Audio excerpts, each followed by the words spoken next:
The youngest sexual predator is probably in daycare right now. Hi, my name is Dr. Natalie Jones. I've spent many years working with sexual predators. I've worked with men and women who are perpetrators and victims of abuse. And I was having this conversation on one of my posts yesterday. And one of the things that I've come across is, I've worked with young people. I don't do too much of that anymore. But sexual predatory behavior starts as early as a toddler. I've seen it in someone as young as like 1.5, 2 years old, unfortunately. And you guys, I did a post about survivors of torture and working in NDV shelters and stuff like that. And, so I've seen it a lot with women who have, unfortunately, young children. And I know that that's a direct result of what they saw and what they, and trigger warning, by the way. I think I said that. I meant to say that.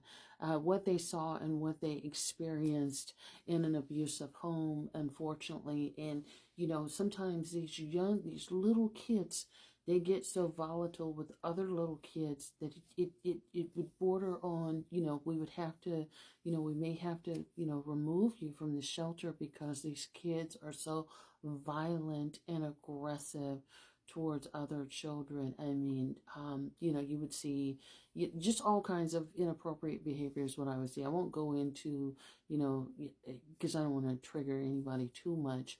But even I remember even when I was growing up, there were children that were sexually inappropriate in kindergarten and things like that. And so when I was growing up, I don't know, I'm not so much in the schools now. At least I haven't been in quite some time. But when I was growing up, when they had kids that were sexually inappropriate in class, they would be removed and put in another class. Goodness, what was it called? It was learning for the for the behaviorally and emotionally disturbed children. So a lot of these children that were in that class would be uh, violent and sexually inappropriate, and you would see it at a very young age. And if their home environments and stuff didn't change with them by the time they got to adolescence, and I've worked with a lot of adolescents when this has happened, then usually the pipeline to prison isn't very long. Usually by the time they hit juvenile, if that behavior hasn't really worked itself out with some serious interventions and a serious change of environment with what they're going through at home, unfortunately, these children do not fare well and tend to keep on being very predatory. And this is boys and girls. I saw it a lot more with little boys, but girls too would often act out and become, sexually inappropriate and hypersexual as well. And so, just seeing girls that are like wanting to be, a stripper or wanting to be a dancer or singing and gyrating and touching themselves in inappropriate parts at a very young age as a young child is extremely alarming and extremely disturbing because, like, the first thing that comes to your mind is, where did that come from? Where did you get that? And how long has that been going on? Because, kids a lot of times don't,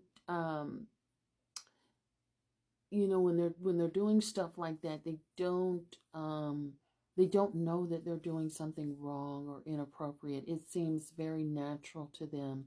That's why when I see little kids on here that's sort of gyrating and doing stuff like that in front of the public, I'm like, oh no, that's not okay. And when I see, parents sort of pushing them out there in areas full of these grown men and women sort of gyrating, wearing little booty shorts and doing stuff that, like, older people can do. Like, you can do that to a certain degree, but it's very concerning when I see like toddlers and young people do it. And you guys see it, you probably see it on here every day. But yeah, so but you could see people that are a lot of these children that are victimized, that are victimized at home or victimized by a distant relative or victimized somewhere, often grow up to become predatory in some shape, form, or another. Not all children who are victimized tend to act on it, but a lot of them do. And a lot of them, unfortunately, grow up without learning.